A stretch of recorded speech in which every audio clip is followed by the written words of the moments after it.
छन्दागं अग्रे तस्मात् तस्मात् जायता तस्मात् तस्मात् जायता एक च व्याता गावः जगिरे तस्मात् तस्मात् जाता जाव्यातं यज्ञ तस्मलक्षणं जातमग्निता तेन देवा जन्त।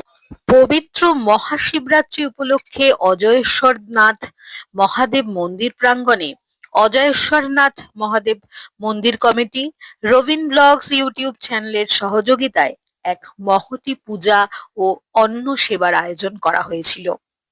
এই বিশেষ অনুষ্ঠানে অনাথ কন্যা শিশুদের আমন্ত্রণ জানিয়ে তাদের জন্য অন্ন সেবা অনুষ্ঠিত হয়। শিশু ও উপস্থিত ভক্তবৃন্দদের বিনোদনের উদ্দেশ্যে এক মনোজ্ঞ সাংস্কৃতিক অনুষ্ঠানের আয়োজন করা হয়। কণ্ঠশিল্পী পিনাকি দা ও তার দল বাংলা ও হিন্দি ভক্তিমূলক সঙ্গীত পরিবেশন করেন।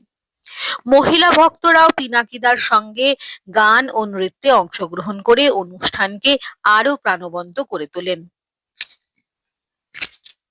আইআইডিআর এর পক্ষ থেকে ওই দিন আগত অনাথ কন্যা শিশুদের মধ্যে শিক্ষা সামগ্রী বিতরণ করা হয়।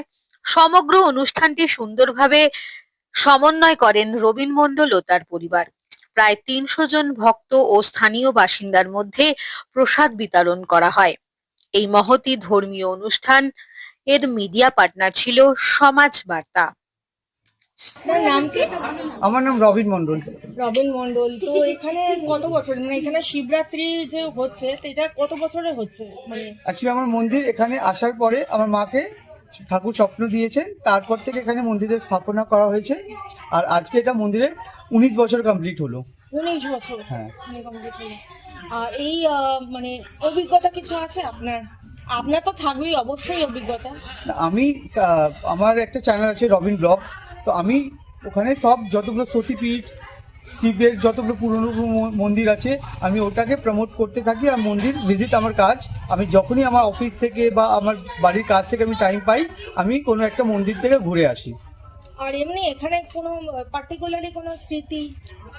এখানে স্মৃতি এরকম ছিল কি, আমার না শিব আর পার্বতী যে মূর্তিটা দেখছেন আপনারা, এর মধ্যে না আগে প্রচুর স্নেকস এসে থাকতো, বাট এখনো আসে।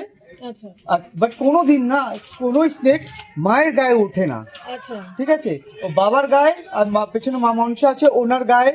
আমার কিছু কিছু ভিডিওস আছে আমার চ্যানেলে বা আমার ফেসবুকে, ওখানে দেখানো আছে ওখানে। তো থাকে এটা একটা স্পেশালিটি আছে। আর ইভেন আমার বাড়িতে যতই বিপদ হোক বা কিছু একটা অঘটন ঘটলেও না আমার বাড়ি পুজো কোনোদিন বন্ধ হয় না, সবসময় পুজো হয় অলওয়েজ। মানে হয় অনেক বাড়িতে মানে কিছু প্রবলেম থাকলে এক বছর পুজো হয় না, বাট আমার বাড়িতে ওইটা কোনোদিন আমরা চেয়েছিলাম কি এক বছর আমরা করবো না পুজো, সেটাও দেখলাম কি না ঠাকুর এরকম একটা সিচুয়েশন ক্রিয়েট করে দিয়েছিলেন কি পুজোটা করতে হলো আমাকে, রাতারাতি আমাকে সব অ্যারেঞ্জ করে পুজো করতে হয়েছে। মানে 20 বছর ধরে এটাই চালিয়ে যাচ্ছে। ঠিক আছে, আপনার পুজো খুব ভালো কাটুক। শুভ শিবরাত্রি। হর হর মহাদেব।